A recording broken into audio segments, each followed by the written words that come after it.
Hey, welcome to a behind-the-scenes recording of this week's Geared Up. I'm Todd Bishop. I'm Andrew Edwards. And you know what? I feel ridiculous with this headset on. I can't even see you, Andrew. I need to make eye contact. But we're wearing an Oculus Go. I'm wearing an Oculus Go, and you're wearing a Lenovo Mirage. Were you not wearing it? I was not. All right. So with that, should we jump into the recording? Yeah. Welcome to Geared Up. I'm Todd Bishop. I'm Andrew Edwards. Every week we bring you the latest in gadgets, consumer electronics, computers, video games, and we got it all this week. Yes, we do, including a giveaway. That's right. We're going to be giving you a chance to win a brand new Oculus Go. Well, brand new. We've tried it a little bit here in the GeekWire offices. It's open, but it's lightly used, and you're going to have a chance to win. We're all friends. You're our friend. Later on, coming up in a giveaway, so stick around for that on the show. We're going to be talking about a class action lawsuit against Apple over its MacBook Pro keyboards. Yes. Plus some brand new HP computers that were just announced, a new Microsoft Surface Hub. That thing is amazing, but yes. Giant screen, plus a head-to-head between the Lenovo Mirage Solo and Oculus Go VR headsets. I've been especially using the Oculus Go. I love it. I want to hear what Andrew thinks so far of the Lenovo Mirage Solo, which is built on the Google Daydream platform. We got lots to talk about. It's a big one. Absolutely. All right. So a big thanks to National Car Rental for sponsoring Geared Up. Coming up later on, we will have the National Car Rental story of the week. Let's jump in first, Andrew, with this MacBook Pro keyboard issue. Okay. Yes. This has been... We've talked about this before. Well, we've talked about the problem. Yeah, the problem. The news is now there's actually some kind of outlet for people who are frustrated about this because there's a proposed class action lawsuit in California filed over these keyboards. I love this when it gets into the nitty-gritty of the legal actions over the things that are causing me pain. I've suffered from this. I have too. So the lawsuit claims that the keys stick and no longer register keyboard keystrokes when there are even minimal amounts of dust or debris accumulated under or around a key. I mean, this clearly has been a problem. And it seems like it's a function of Apple trying to make these notebooks and keyboards as thin as possible. Isn't that what's going on here? That's exactly what's going on. I mean, Apple has always been about, I don't know why, but we need to make our products as thin as possible. Like when Steve Jobs was alive, when he was on stage, that was one of his favorite words. It is so thin. It's thinner than a pencil. It can fit in an envelope. It's all about the thinness. And this new keyboard, the butterfly keys, were to make the MacBook Pro thinner but still have enough room for the battery, and that's why the Apple logo no longer glows on back, because this top is also thinner. Interesting. Yeah, there's no room for a backlight. So I didn't realize that. It's all in the interest of thin. Well, it's not just thinness, but also lightness and portability. So portability, I can appreciate making it way less. This is the first time I can remember where a class action lawsuit has been brought against a company where I heard the news and was like, good. Like usually I feel like, they're just trying to make a big deal out of it. It's not even, but this one is like, there's no way that Apple doesn't know at this point that they're selling a bad keyboard knowingly to consumers. The keyboard is bad. Bad as in it doesn't last or is not as durable as it should be. When it works, it's fine. Like I actually like the less travel. I like the size of the keys. I like how the main thing about these keys are no matter where you press it, whether you're pressing in the center or the side or the corner, it goes down evenly, which is not something that you see on a typical key. But as good as that is, I would rather have a keyboard that just works if a little bit of dust flies into the room. For me, it's been striking switching back and forth between, for example, the Lenovo ThinkPad that I've been using and the old MacBook Pro that I've been using, which was, I think, a 2016 model. So very much in the butterfly era for the keyboard. I actually, when I switch back to the MacBook Pro, struggle with it for a while. You mentioned the travel, which refers to the distance that the key goes up and down, essentially. I feel like it's actually more satisfying to have a bit more travel than the MacBook Pro keyboards currently have. So I don't know. To me, it's not worth it. The thinness is not worth the keyboard. I feel like I'd like a little bit more raised keys, essentially, in terms of my typing. But you were used to it, though. I was used to it. Before you switched, you were fine with it, aside from the problem. Yes, absolutely. It's more like, you just sort of realize that something's different when you try something else. Now, I will say I did suffer from this exact same sticky key problem. The L key one day just stopped working, and I tried Googling and switching the keys out, and I eventually accidentally broke the L key. Jeez. So at any rate, lots going on with the Mac keyboard there. It'll be interesting to see where this lawsuit turns out. It's just a proposed class action for now. It's not an actual class action suit. So it has to go through the courts for a while. But even though it's filed in California, if it goes through, this is the kind of thing where anybody who's purchased one will be able to join in, or is it just for people who live in California? Well, it's a federal class action lawsuit. So it would be something that would be essentially available to anybody. We're getting up in there. States. We're getting up in there, Apple. I had an original MacBook, and I had a MacBook Pro. Both suffer from that problem. And the first time I brought it in, Apple said, instead of fixing it, we just want to give you a brand new computer because, headquarters or whatever wants us to send this in so they can check it out. So it sounds like they want to fix this. However, that was 2 years ago. So that was 2 years ago when you took my old computer, gave me a brand new one so you can have headquarters take a look at it. Why are you not fixing it? Oh, and by the way, I believe this is the Butterfly Keyboard 2. This is the sequel. That's redesigned. To the original. And it's still bad. Okay. Well, in that case, I think it's something that Apple needs to address. I mean, it's clearly something that a lot of people suffer from. Hurry up. Okay, in the realm of computing, Microsoft just today announced the brand new Surface Hub 2. Yes. This is really interesting. Did you ever try one of the original Surface Hub computers? I did not try it myself. I saw it demoed on stages, but I never tried one myself. Have you? Oh, absolutely. These things are like $50,000 or something like that, aren't so they? the original ones were super expensive. The new ones are going to be a lot less expensive. They weren't quite $50,000. I think they were more in the realm of $20,000. Okay, well, still a little crazy. For people who aren't familiar with the Surface Hub, it's essentially a big computer tablet. It's like a big tablet on your wall. A TV-sized tablet is what it is. A TV-sized multi-touch display. Exactly. And so what you can do is... Which runs Windows, right? Right, exactly. Video conferencing. You can do all sorts of annotations and conference room activities. It's really meant to be a digital whiteboard or digital collaboration screen that you would use as part of a meeting. Not only in-person meetings, but you can have people remote who are essentially able to access the screen through Skype and other things like that. So Microsoft announced the new Surface Hub 2 today.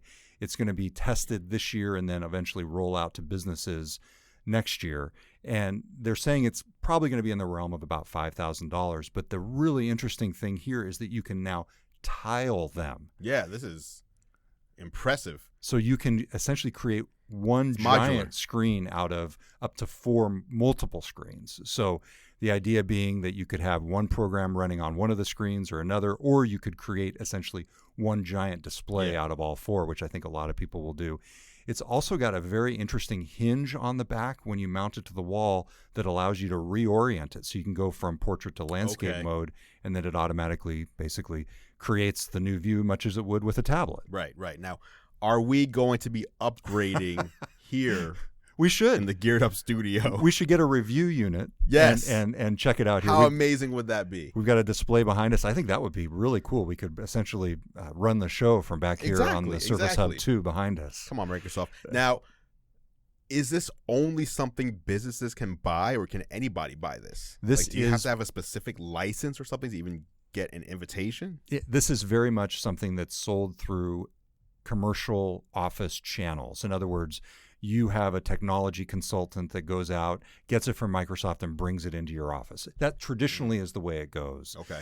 With this new model, especially because it's cheaper, I think there's a chance that you might end up seeing it be something that you could buy online and install yourself. And certainly that's at least one option now. But the main idea is you've got some sort of reseller who's outfitting your conference room, and they have a deal with Microsoft to bring in and service the original Surface Hub. But with the Surface Hub 2, I think there's a potential that we could see that change. So it's a 4K display, 50.5-inch multi-touch display. It comes with Microsoft Teams, Whiteboard, Office 365, Windows 10, 4K cameras that then rotate with the device. Very interesting specs here. Now, Microsoft competes in this realm with Google and others who have their own displays. And so this is something where it's competitive, but it is an area where Microsoft is really putting its claim because businesses, commercial office settings are where Windows traditionally has been absolutely strong. Right. So, so that's the new Surface Hub 2. As I said, it's going to be coming out later this year in terms of testing, and then next year in terms of actual rollout to the field. Yeah, that's an interesting way to announce something. Like, here it is, but we're not even testing it yet. We'll start testing it later this year, and then you can buy it after that. It is an odd thing to do. It's a little bit more of the way that some companies do things with commercial rollouts. I think this is very much not a consumer product in that way. The other interesting thing is they're teaming up with Steelcase to create rolling stands. So you're essentially going to be able to roll this around the office. Yeah. Lots of interesting applications here. It more than that just looks really cool. It looks great. Which you could not say really about the original Surface Hub. Right. It just looked like a big display. Yeah. A lot of times you'd walk into a conference room and at Microsoft, for example, and you'd go, wait a second, is that a Surface Hub? Oh, yeah, it is. It is. And right. A lot of stuff that Microsoft does has gotten a lot cooler looking since Ballmer's been out of there. That's just saying. So the other interesting thing is you can do multi-user sign-in to these things. So multiple people can authenticate to essentially the same setup of the Surface Hub 2. Wow. So you can basically share documents and that sort of thing. A lot of interesting stuff going on here. I will say there have been a few Microsoft offices I worked in where the executives use nothing but the Surface Hub 2. So, or I should say, they use nothing but the Surface Hub, the original hub. They've got it up on their wall, and sure, they might have a laptop that they take with them, but for the most part, that's their workspace. In-office computer is basically a keyboard and a mouse on the conference table, and this giant computer on the wall. There've been a couple where I've walked in and gone like, "Where's your PC?" And they're like, "Right there." Wow. Yeah. So I don't know if it's a status symbol or what over there. I think it is. Okay. Well, hey, we have got a lot to talk about on this week's episode of Geared Up. Coming up, a new line of laptops and desktops in the premium realm, including a giant curved display that I really want to check out. That's coming up next on Geared Up. Welcome back to Geared Up. I'm Todd Bishop. I'm Andrew Edwards. It is time for the National Car Rental Story of the Week. Yes, Geared Up is brought to you by National Car Rental. Go national. Go like a pro. You can find Andrew's show, Technically Speaking, on the nationalcar.com control center or youtube.com/nationalcarrent. That's right. Technically Speaking is a show where I show you the best and greatest tech for travel, whether it's business travel, personal travel. If you're on the go and you want to bring tech with you, I tell you what's best. Absolutely. All right. So you can, again, check that out at youtube.com/nationalcarrent. Yes. The latest tech puts you in the driver's seat of your travel experience. National Car Rental's Emerald Club will keep you there. All right. So speaking of travel, there is a new line of computers, a refreshed line of computers from HP that came out this past week. Yes. And aren't they calling this their premium line? Is that what I saw? Like, this is their top of the line from both laptop and desktop all at once? That's right. So they've got the Elite line and then the Envy line. Elite. So I said premium. Elite sounds better than premium. This is the Elite. Not only is it Elite, but then there's another line that you will envy because it's the HP Envy line. Yes, and so they refreshed both of those this week with lots of interesting options. A couple that stood out to me were, first off, a curved monitor, the all-in-one display. It's the HP Envy curved all-in-one, 34 inches. Yes, 34 inches. I mean, do you have a external display at home? Of course you do. Yeah. So I have an iMac Pro. Yes, which is 27 inches, 5K, and then to the side I have a 30-inch 4K display as well. But those are 16:9, and what HP is doing here is actually a super wide or an ultra wide. That's right. And so it curves. They've got this in both a 27 and a 34-inch model. This is really interesting for a couple different reasons. First, they say it's going to be the first all-in-one desktop with Amazon's Alexa built in. Oh. So this plays into that trend. That's what that glowing blue is down there. I see you. Exactly. Yes. Amazon essentially getting a foothold on PCs, which is really interesting because just last week, Microsoft and Amazon showed Alexa and Cortana integration for the first time, basically allowing the two virtual assistants to talk to each other. Have we been waiting for that for like almost a year now? Forever, yes. It was announced quite a long time ago. I saw the demo on stage at Microsoft's Build conference, and I got to tell you. That was Build last year then, because Build just happened again. Well, or you saw the new demo. I saw the new demo. So they announced plans to do it, but then they showed it publicly for the first time just recently, and I saw it, and I got to say, I was totally underwhelmed. Really? Yes. Wow. So what is the value proposition they're saying about this? The whole idea, it's a little bit difficult to grasp, but the whole idea is that Cortana is going to be the virtual assistant, the voice assistant for your work, your productivity.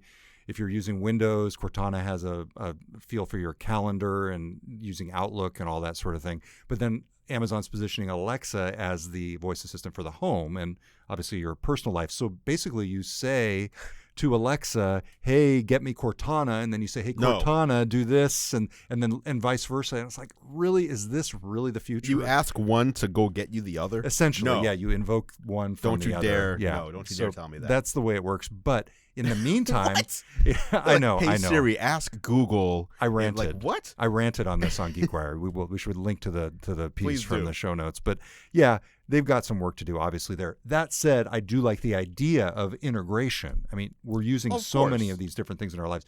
Just the actual implementation that they had, not a big fan. That said, in the meantime, Amazon, with integrations onto PCs, is starting to get Alexa out directly on Windows 10. And here you have a good example of it in this new HP Envy curved all-in-one 34. Yes. Now, to be clear, an all-in-one means that's going to be sitting on your desktop. This is not on the go. This sits on your desktop. Kind of like if you know what an iMac is. It's the same thing. You have the display and the actual guts of the computer all in one piece of hardware. That's right. That's right. So, and then they did announce for on the go a variety of new Envy and Elite notebooks. And so this looks really interesting. One that stood out to me was the HP Envy 13 laptop, which seems like it's more in the realm of a MacBook Pro, just to orient you, Andrew. Right. And so 14 hours of battery life, Intel quad-core processors, 8th generation, starting price of about $1,000. So you can see where it's in that realm of something you would take with you. Yes. And to me, though, ultimately, all of this comes down to how well the trackpads perform. And that is something that PC makers have traditionally struggled with.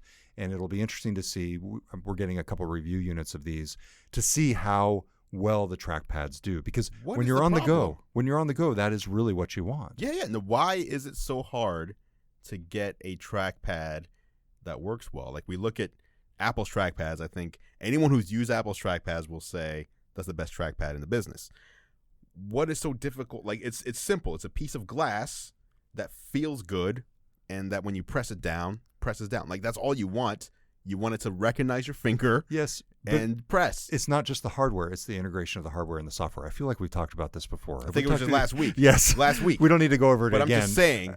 To me, it's the litmus test for the quality of a computer, whether it integrates well between the trackpad and the on-screen display. To me, that if that does well, you know that the rest of the experience is probably going to be good. Right. Got this guy carrying a mouse around everywhere he goes. That's true. I got to say, the ThinkPad, the X1, it's getting better. Getting better? Yeah, it's getting better. Yeah. So you're still on Team Windows 10 for now. For now, yeah, absolutely. Okay. All right, so those are the new lines of HP computers. We've got a lot of new computers being announced. That's right. There is one more coming that was not here. Maybe it's because it's not one of their premium ones, but the HP Envy, I believe it's the Envy X2 in a couple of weeks. And we talked about this before. This is part of the always connected PC, the AC PC, which I've started seeing Microsoft using. Always on, pretty much like your smartphone or a tablet. You press the power button, it turns on immediately. All your notifications are there because it's always connected through 4G LTE. I'm looking forward to that. 24-hour battery life on a full Windows PC. Now, this is more in the line of the Surface Pro, though, because you look at this and it's got a keyboard that's not actually integrated like a laptop. That's correct. So you've got a little bit of a compromise your trade-off there. Yes. And it also, if I'm not mistaken, only runs either 64-bit or 32-bit applications, one but not the other. So there's lots coming from HP in the PC realm. That's right. And that has all-day battery life up to 22 hours. So that's pretty powerful. It's a legit 22 hours. So you can fly from here to Japan, use your computer the whole time, fly back before needing to recharge. All right, so that is the latest in laptops, notebooks, and tablets. Coming up next, we are going to be diving deep into the world of virtual reality untethered. That's right. With the Oculus Go and the Lenovo Mirage Solo. Yes. And your chance to win an Oculus Go, so stick around. All right, welcome back to Geared Up. I'm Todd Bishop. I'm Andrew Edwards. It is time for our giveaway. Yes, right here. Bam. Oculus Go, 32GB model, standalone VR. You do not need a phone. You do not need a powerful gaming PC. Everything you need is in this box. And we're giving one away to you guys out there. That's right. You can enter for a chance to win this very Oculus Go that we've got in front of us, 32 gigabytes, by going to geekwire.com/gearedup, looking for this episode of the show. There'll probably be a goofy picture of Andrew and me wearing the Lenovo and Oculus headsets in the thumbnail. You just need to subscribe to Geared Up in your favorite podcast app to be eligible. Take a screenshot and then enter it there in the show notes on this episode. There are also other ways to enter that screenshot. Yeah, I'll have a link. If you're watching this on YouTube, I'll have a link down in the description below. Just check that link, click on it. It'll walk you through entering, and we'll have some bonus methods of entry as well. Like by sharing with social. Sharing on social, checking out the GeekWire YouTube, Instagram, whatever your favorite thing is, we'll have it there. Okay, awesome. So that is your chance to win the Oculus Go. We'll pick one person at random from the people who submit their subscriptions. And if you're already subscribed, you can also submit it as well. Correct, yes. Absolutely. Okay, so let's talk about these new headsets. You've got basically two different new forms of virtual reality here. Yes. You've got the Oculus Go, which sells for $199 or $250, $249, depending on the size, 32 gigabytes or 64. You've also got the new Lenovo Mirage Solo, which runs on the Google Daydream platform. Mm-hmm. This costs $399, so quite a bit more. I have been using... Twice as much. I've been using the Oculus Go almost every day in my house. What have you been doing on it? So a few different things. So first off, sports in VR. Watching NBA basketball and soccer. I want to confirm. Yes. Are there apps now Yes. that allow you to watch a live basketball game in 360 VR? I believe there are, yes, and there are special events that allow you to do that. What I have been doing, though, instead is watching highlights, which, frankly, is a much cooler experience. Yeah, right. So you can essentially see all the greatest plays. Is it in 360 VR, or is it in like a movie screen? It's basically in 180. Okay, yeah, so you can still turn your head and see. Exactly, but directly behind you, it's more of a sort of a black. Well, they've got sort of a cartoon or like basically a digital scene behind you. Right. That's not the thing. But you can essentially sit on top of the basket and watch LeBron dunk or watch this amazing play that Steph Curry pulls off with one of his teammates. To me, it's just one of those eye-opening experiences. But that's just one of the things. Of course. I love the roller coaster games. In other words, not just the roller coaster videos, but there's a game on the Oculus Go that allows you to essentially use the controller, which I'm a big fan of. The controller is very slick in terms of its precision, and you can use the controller to shoot things as you're going on the roller coaster. So lots of interesting things on that. Frankly, my daughter loves to watch Netflix in the Oculus Go. Just being able to sit on the virtual couch and be totally immersed in the experience is really cool. Another one, hidden object games in VR 360. You know, hidden object games are very popular casual games, things that people play. What does that mean, hidden object games? You're basically looking at a very complex scene. Usually it's like a study or a den, and you're in the middle of it. Usually, though, you're looking at it on your computer screen, and you essentially have to find these kind of complex objects. It's like a fun puzzle game, basically. Yeah, it's like I Spy. Is it like Myst? Well, I don't, not quite Myst, but it's like an adventure game, and you're finding little objects that are purposefully integrated and blend into the background. Got it. And so to do that in VR in 360 is really cool because you're looking around and you're actually in the room, not just looking at the scene of it. I could go on and on. There are all sorts of really cool things. Oculus Rooms. We tried this out at the office. We have 2 of the headsets, and the ability to interact in a virtual world in real time with an avatar of somebody else. But we were able to show each other our favorite Facebook photos. We were able to share music, play games against each other.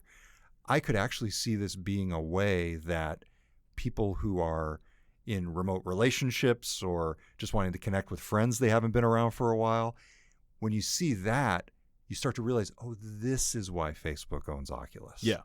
This is essentially the next generation social experience. It's Facebook brought to life in a virtual world in many ways, and in a lot cooler way. Now, I've got so much to say about the Oculus. The downside is, by default, when you log in, you use your Facebook account to log in. Right.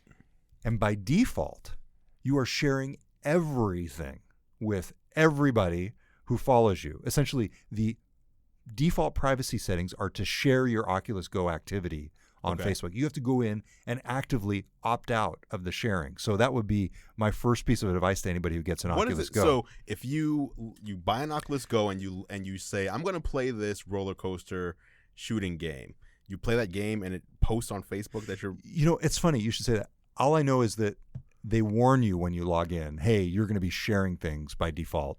I have not gone to Facebook and looked for the Oculus Go activity. And I haven't seen any, but I do know that they warn you that, and I actively went in and unchecked it, and it was a little disturbing. It's like, why? I understand why Facebook is doing that as a business model, but wouldn't it be much more user-friendly to say, hey, you should share this on Facebook, Here are and the here's toggles. why. Do you want to enable or disable as part of setup? Exactly. So Come on, Facebook. so that's the Oculus Go. Here's the thing, though. I've tried to get my family to use virtual reality over the years. Not that I'm like a big advocate of it, but I've just said, hey, I've got this cool headset.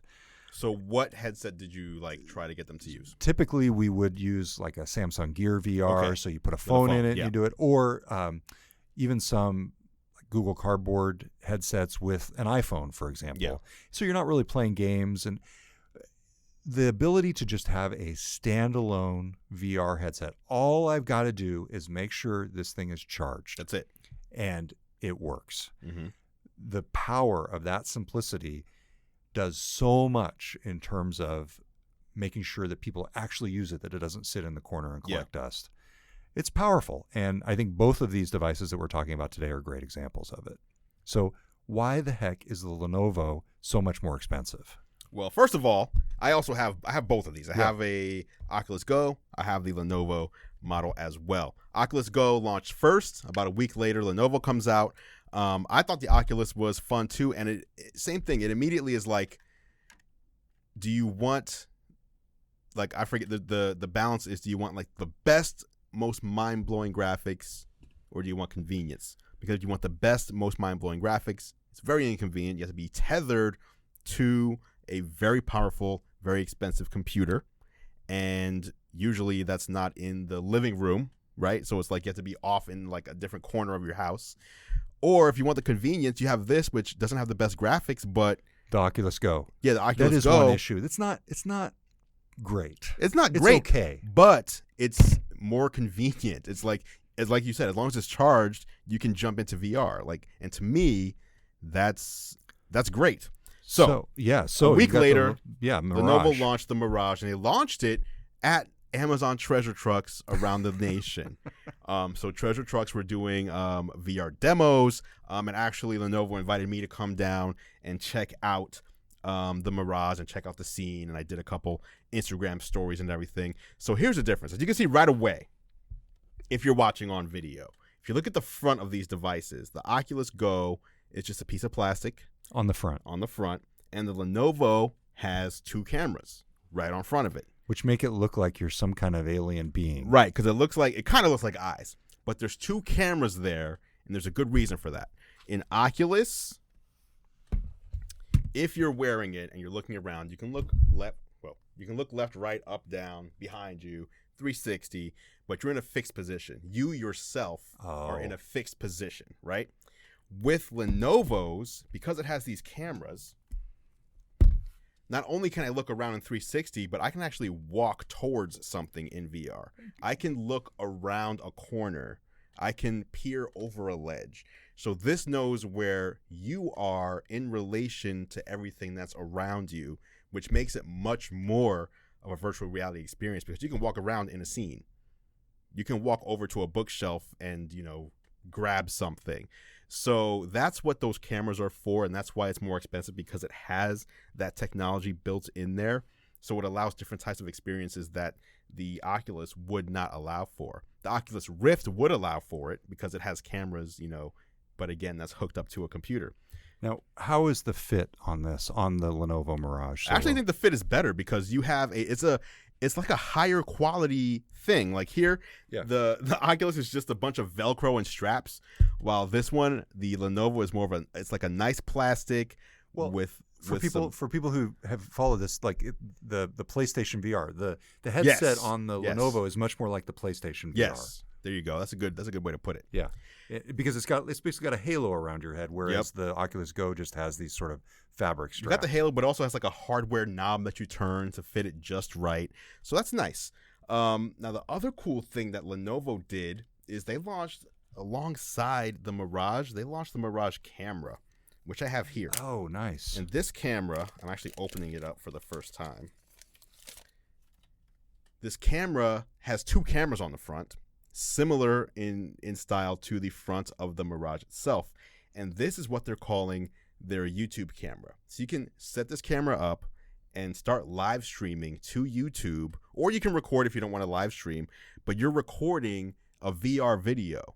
So anyone who's watching, if you're watching in 2D, you can kind of drag your mouse around to change the scene. But if you're wearing VR, you can watch in VR, like you were saying with the sports clips. Yeah. You can do that live with this camera. So it must be 180, though, because the cameras are both facing forward. 180, yes. See, that is the cool thing. It's not just consumption, but it's actual creation. Yes. And that's when new media take on entirely new lives. In other words, when somebody not only can view, but can create, that's when it takes off. Yeah. And the funny thing is, usually with a camera, like, if I'm using my smartphone and I'm doing, whether it's Snapchat or Instagram or even just making a video, I'll usually like, hey, here's this, and check this out, and we're going over here. You're sort of waving it around. Yeah, like showing people around. And they were saying you can't do that with this, because if someone's in VR and they're looking around, but you're also moving their world around, they're going to get very nauseous very quickly. So this is something where they even put on the bottom, you just put that on a tripod and leave it alone and let them kind of, check out the scene. But still very cool. So that you can see how the Lenovo system and ecosystem, if you will, offers a little bit more than what Oculus Go does, and that's why you see the price difference. Have you gotten a sense for the current state of Daydream content versus Oculus and their market? Well, Daydream will support like Steam games, which Steam has a ton of games on there, but obviously Oculus is bigger. But I think it's kind of like iOS and Android, where the best apps are on both. Yeah. Okay, so just a reminder, you don't just have to watch or listen to us discuss these headsets. You can actually enter to win an Oculus Go. Just go to geekwire.com/geared up and find the show notes for this episode, and you can enter to win if you subscribe to the podcast. Also, check out Andrew's YouTube channel at youtube.com/gearlive. Yes, and if you're watching this episode right now on YouTube, just scroll down to the description, and the link to enter will be right there. All right, so a big thanks for listening to Geared Up. If you're not already, be sure to subscribe to Andrew's YouTube channel to see our live behind-the-scenes videos. You can do that at youtube.com/gearlive. And, of course, you can subscribe to Geared Up in your favorite podcast app. Mine happens to be Overcast right now. It's fantastic. But you can search Geared Up, that's 2 words, not 1, in Apple Podcasts or wherever you listen. If you like what we do, consider leaving us a rating or a review. It really helps other people find the show. And share it with your friends. That's right. Geared Up is a GeekWire podcast. You can hear more from us at geekwire.com, and Claire McGrane produces the show. Thanks for tuning in, everybody. Until next time, I'm Todd Bishop. I'm Andrew Edwards. Talk to you next time on Geared Up.